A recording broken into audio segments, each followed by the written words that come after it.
Hello everyone, it's Jamal Thomas. Welcome to the Progressive Soapbox.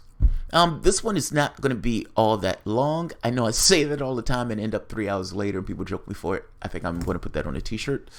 In fact, I actually need to do t-shirts. I have fucking awesome ideas for t-shirts and I never actually do it.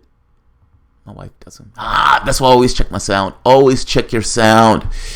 For YouTubers who are doing their thing, always check your sound. If you don't have a sound person to do it, you do it yourself. I hope everyone is doing okay. It's Saturday. I don't know if Door is on, so I'm going to keep this quick because if Door is on, nobody's going to be here. But there are a few stories that I wanted to get to. One, let's discuss Tom Perez, because Bernie Sanders is discussing Tom Perez. Tom Perez consistently screams about his values.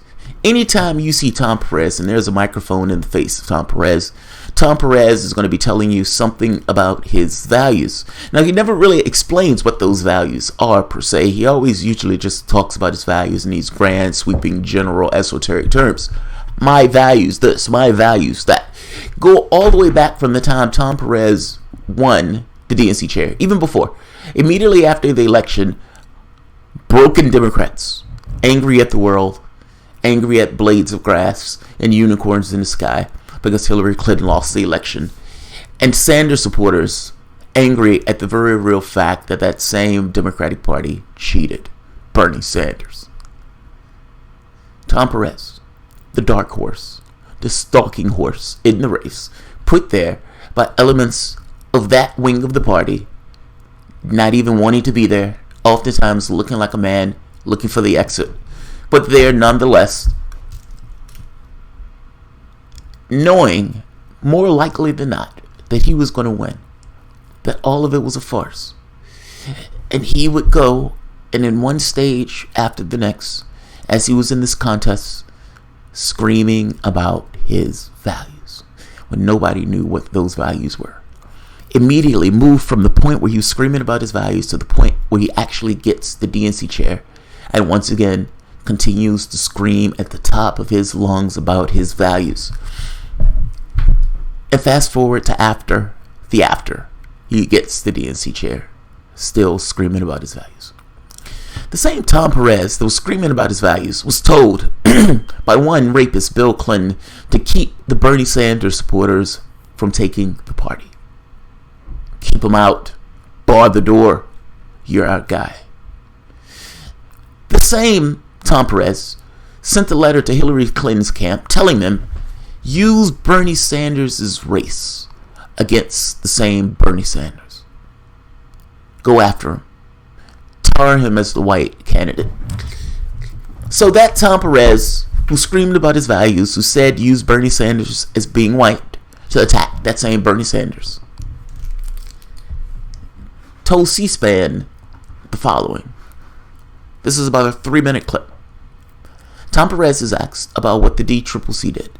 The DCCC was essentially putting its thumb on a scale in one election after the next, choosing candidates before the people in those districts even got the opportunity to choose the candidates themselves.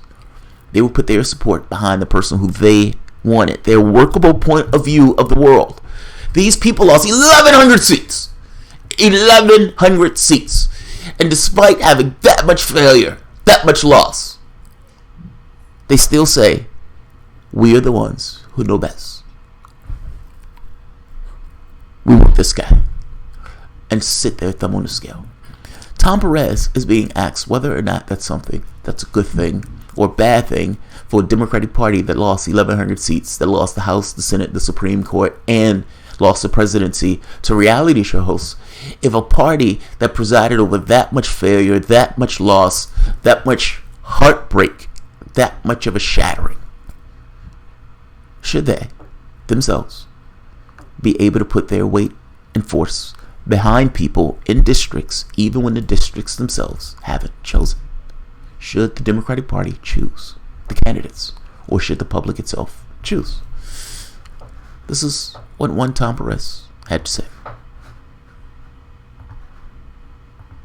Mr. Chairman, that's Pennsylvania. Let's talk about Texas. The first real primaries of the year are just next Tuesday in Texas, and a big firestorm over a decision by the Democratic Congressional Campaign Committee to post opposition research on one of the progressive candidates in that race, Laura Moser. Two things. Was it the right thing for the DCCC to do? And number two, does this signal some tension between the progressives in your party who have a lot of energy and other less liberal elements of the party that may be concerned about the party moving too far left?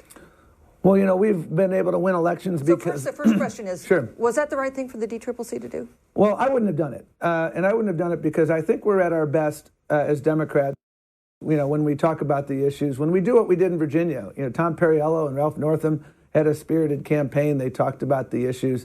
And at the end of the day, Ralph Northam won the race. And we came out of there very strong. So I would have done it differently. I think the DCCC has the certainly ability to endorse in primary, and they do that from time to time. But I would have done it differently. I think as we move forward, though, I mean, what I'm seeing everywhere is, including places where there are spirited primaries, is Democrats, like we did in Virginia at the end of that, it has increased turnout, and it's really put wind at our back going into general elections. So we're going to keep fighting, and again, I feel, you know, we have some real opportunities in state houses. We have some real opportunities in governors' races. I've been traveling across the country. I was in Oklahoma recently. There's a great candidate for governor there, and South Dakota. They have their best candidate, I think, in probably 40 years. In some of those places, in a place like South Dakota and Oklahoma, I mean, progressives can win, but sometimes you can't be as progressive. You look at, Joe Manchin from West Virginia is not as liberal as a lot of other senators. I guess my bigger picture question, keying off what Susan just said, is, Republicans lost a lot of very winnable races in 2010 and 2012 because they nominated extreme candidates like Christine O'Donnell in Delaware. That was a seat they could have won. There's a long list of them. There is a very long. Todd Aiken, Richard Murdoch, Sharon Angle, and they would have. So Republicans would have had the majority, or they could have won. In theory, could have won the Senate majority in 2012 if they hadn't nominated so many unelectable candidates. In 2014, Mitch McConnell, Republicans in D.C. got very aggressive about trying to clear the field and anoint people, rub some of the grassroots the wrong way on their side. In general, without the party controlling the White House now, you're the leader of the Democratic Party. What role do you see to make sure that Democrats don't nominate the analog of a Christine O'Donnell or a Sharon Angle, especially in a state like South Dakota or Oklahoma? Well, I don't believe. I'm going to let Tom answer this, but we get this a lot. Why don't, it's like, are you going to hire? There is no analog to Sharon Angle. That woman, one of those people in the Republican Party, if I'm not mistaken, she was like, started a campaign video, I am not a witch. Think about that. I am not a witch. It's a campaign video where the person on the Republican ticket has to explain to the people that they're not a witch. There is no comparison on the Democratic side, on the far left, that has any comparison to that at all. And what they're talking about as the far left and the far right doesn't necessarily match up. One potentially plays with its own feces, and the other side is pushing for Medicare, healthcare, expansion of Social Security, child credit, those type of things. Just basic things to help people live. They're not a match. They're not a match. They often try to use, hey, what if you guys go too far to the left? Too far to the left from the context of the Democratic Party is essentially the public itself. If you go out to the public and you ask them, what do you want? What do you want? What do you think the world should look like? Do you think taxes should be higher or lower or somewhere around the same on the rich? They would tell you by far taxes should be higher on the rich. Sanders is considered the far left. Sanders is just a classic Democrat. That's how far to the right the political space has moved. This question is nonsense.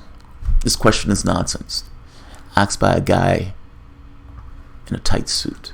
Let's keep going. I believe that we should be anointing candidates. I think the people of Texas are the people who should be making the choices in Texas, and I think the people in Virginia last year, I think what worked best was everybody who went to the polls felt like they had a fair shake and their candidate had a fair shake. And that, to me, is the most important thing. And if you look at what we've been doing as Democrats since 2017, one of the keys to our success has been that the candidates that have been fielded have been spectacular. You look at the, I spoke personally. Okay, I'm going to end that question here because Tom Perez answered. Do you think that, first she asked him about the DCCC, he said, I wouldn't have handled it that way, meaning I wouldn't have put my thumb on the scale, I wouldn't have attacked the candidate, because the DCCC was actively putting out opposition research against the lefty in the race in Texas. And they asked them a second question, and he responded, he says, look, we work best when people feel like they have a fair shake in the contest. Meaning, we should not, as the Democratic Party, within the context of the DCCC, talked about DCCC, intrude into the race. We work best when people feel they have a fair shake. Now, the things that people say, especially from a political context, to some degree, deals with what he thinks that reporter wants him to say, and versus what he also wants to get out. And what does he think the public will bear? He full well understands that there's a large contingent of the party that hates what happened in 2016, and Tom Perez is still trying to some degree, paste that over. Still trying to do it. He has to say it is a bad thing for them to intrude into the race, because it looks as if the Democratic Party, once again, just like in 2016, is putting their thumb on the scale. He has to say it. He has no choice but to say it. Now, does Tom Perez in this moment believe it to be true? Who knows? Whether he does or not. I don't really care. But he did say it. We should not intrude into the race. Democratic Party should not do what it did in 2016 and put its workable point of view on the scale in all of these various different races. That's one Tom Perez saying this. I'm not going to let Tom Perez finish, because when I look at Tom Perez always looks like a cheating husband trying to explain what took place the night prior when his wife wasn't there. That's what it always feels like. Whether he's guilty or not, it's hard to tell, but that's the way he looks to me. It's like the wife is like, where have you been? How long have you been gone? Who have you been gone with? Did I see you get out of somebody else's car? I mean, smell like you have somebody else's perfume on you. And Tom Perez, dancing man, trying to explain all of it. Nevertheless, I kind of, beyond what's in Tom Perez's head, I kind of wanted to get to the reality of the situation. That same Tom Perez who said we shouldn't intrude in other people's races, that the Democratic Party should not intrude in other people's races, that same Tom Perez decided that he wanted to intrude in a race in New York, and did so. Endorses Cuomo, the head of the Democratic National Committee that was just on C-SPAN a few months ago, saying that the Democratic Party should not intrude in those races, endorses Cuomo for New York. Dancing man Perez. I've not only admired Andrew Cuomo, I've admired the Cuomo family since my youth. I admired what they stood for and what they fought for since I was a kid. We often have debates about what wing of the Democratic Party we belong to. I don't know why, Tom. I don't know why. Perez called Cuomo his lieutenant governor running mate, Kate Hochul, charter members of the accomplishment wing of the Democratic Party. Very nice. That's why I'm proud to endorse them. The wild part about it is Dancing Man Tom has just endorsed a candidate after Dancing Man Tom said you shouldn't endorse a candidate. Now, this has really only cut one way, against lefties. Meaning these endorsements and what the Democratic Party has been doing has always been towards one very specific, workable point of view. Keep the party corporate and keep plutocrats, for the most part, with their fingers into the candidates. You can imagine a socialist Bernie Sanders is not going to feel too great about that. Let's hear Sanders, the guy who's trying to take back the Democratic Party and to reinsole it in this kind of political supernatural way. Let's hear what Sanders has to say about Tom Perez, head of the DNC, endorsing Cuomo. Stuff. New York, your home state. You were born in Brooklyn. Yes. The chairman of the DNC, Tom Perez, endorsed Andrew Cuomo, who's locked in a pretty competitive primary with Cynthia Nixon. Our Revolution has endorsed Cynthia Nixon. Do you think that was a mistake for the chair of the DNC? Absolutely. And does it make it harder to trust that progressive candidates in 2020 will get a fair shake when they're wading into primaries like this? It does. Look, let us also be clear. Maybe I'm the only person here who will tell you this, but you got Democrats up here who will tell you, oh, Democratic Party is God's gift to the human race. Republicans will tell you the same thing. Look, there is massive discontent with the political system. People don't vote. People often hold their noses and they vote. And I think, by and large, especially in the Democratic Party, what I have said, as you indicated, I am an independent who has caucused with the Democrats, for my whole political life here in Washington, is open the doors of the Democratic Party. Welcome working people, welcome young people in, welcome idealism in.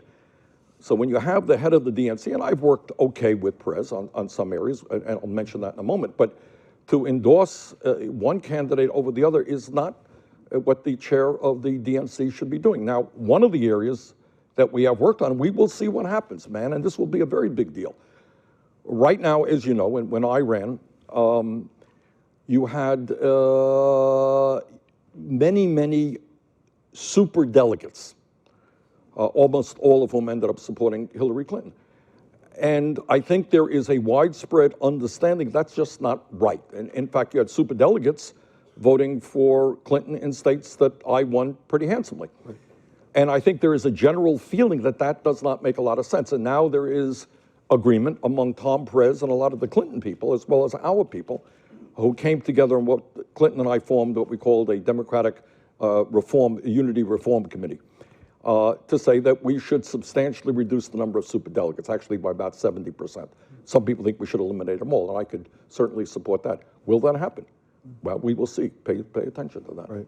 And then you got other issues. In New York State, we talk about voter suppression, one of the great problems of our country. It's not just money in politics. You got Republican governors and attorneys general all over this country trying to make it harder for poor people or people of color to vote. How outrageous is that? Go to New York State and find out that if you're going to participate in the Democratic primary, you have got to be registered as a Democrat 6 months before that primary. And when I ran in 2016, 3 million people in New York State were ineligible to vote. Does that make any sense? No. So those are the kinds of hurdles and obstacles that I think Democratic leadership has got to transform, change. That last part of the question was a little bit weird, or the last part of the answer. He started with Republicans, and then he flipped over to Democrats in this kind of odd, like in a heartbeat way, where you're saying Republicans in these states are making it hard to vote, blah, blah, blah, blah, blah. And then he started talking about Democratic stuff. It was the Democrats that did that. I mean, what are you talking about? Like, I know he's, look, he flipped from one to the other, so fair enough. But I guess he's trying to say Republicans are making it hard to vote, and Democrats are doing something similar in regards to the way they're trying to do voting. Because the two cases that Bernie Sanders was trying to take down in the Unity Reform Commission was superdelegates and early voting. He wanted people to have access to voting. That wasn't just Republican Sanders. That wasn't just Republicans. So, I'm not going to keep this one too long, but at the very least, he said something. At the very least, he said something. And I like the fact that he tied the thing that's taken place in New York to the superdelegates and to, what's the other thing? The early voting. The voting. Here's the thing. What takes place with that? I'm dramatically curious about what takes place with that. And if they tell him, go fuck off, because they still need to vote for it, the entirety of the party may say no. They may say no to both. Then what? So I'm going to end this here because I have one or two more that I want to do before it gets too late. Thank you all for showing up today. And let's see. All right. If you guys enjoy the content, please feel free to share, like, subscribe, and of course, you can always support through Patreon. Thanks, guys. I have like 2 of these, but they're going to be relatively quick. So thanks, everyone.